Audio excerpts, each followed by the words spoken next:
जब संपूर्ण वैभव होते हुए भी प्रभु श्री राम का मन व्याकुल था, तब गुरु वशिष्ठ के ज्ञान ने उन्हें विषाद से बाहर निकाला। सुनिए बकुल जी की वाणी में। जय श्री राम। स्वागत है सभी का। कल हमने देखा कि मोक्ष हर जीव के लिए सुलभ है।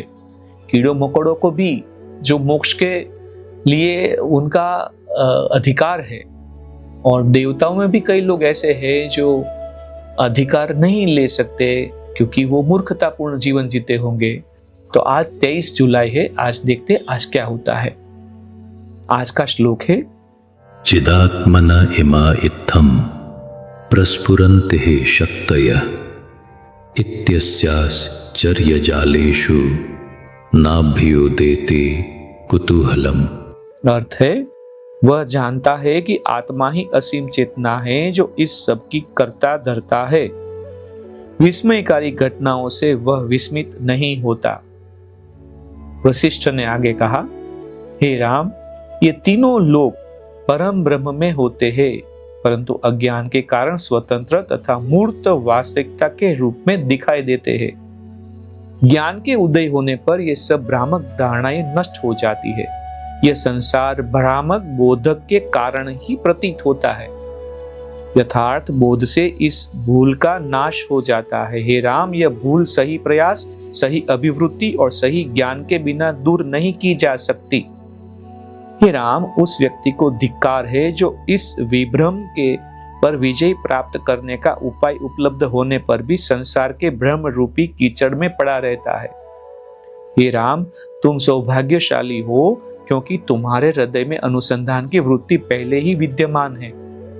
जब इस अनुसंधान के सत्य का बोध होता है तो बल, बुद्धिमत्ता और तेज की अभिवृद्धि होती है।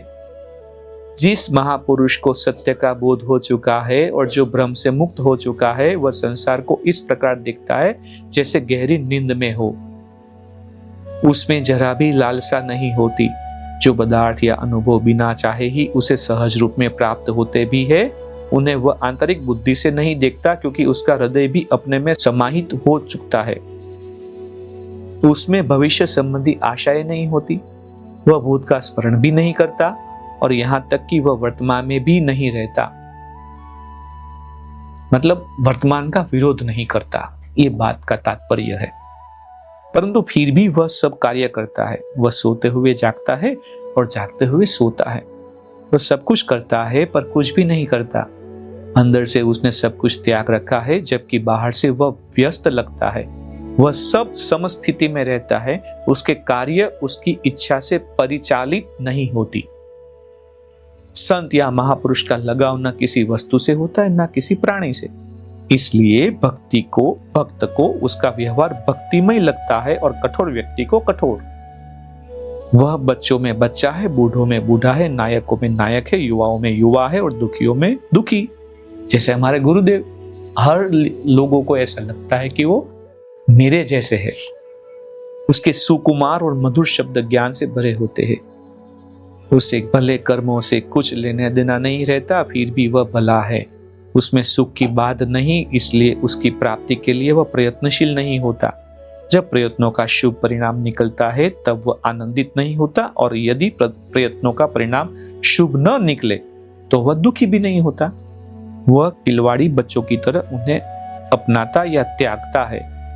न उसे चंद्रमा की चांदनी गर्म होने पर आश्चर्य होता है और न सूर्य का ताप ठंडा होने पर आश्चर्य होता है। वह जानता है कि आत्मा ही असीम चेतना है जो इस सब की कर्ता धर्ता है। विस्मयकारी घटनाओं से वह विस्मित नहीं होता। वह भीरू नहीं होता और न क्रोध में अपनी भड़ास निकालता है। यह जानता है कि प्राणी बराबर जन्मते और मरते हैं, इसलिए वह दुखी या सुखी नहीं होता। वह जानता है कि यह संसार उस तरह दिखाई देता है जिस तरह वह स्वप्न में वस्तुएं दिखती है। अतः ये सभी पदार्थ क्षणिक जीवी है, इसलिए इनसे उसे न सुख की अनुभूति होती है न दुख की ही। और इस बात के साथ आज यहाँ पे हम विराम लेते हैं। देखते हैं कल क्या होता है। इस ज्ञान यात्रा में हमारे साथ बने रहने के लिए चैनल को सब्सक्राइब करें और बेल आइकॉन दबाएं।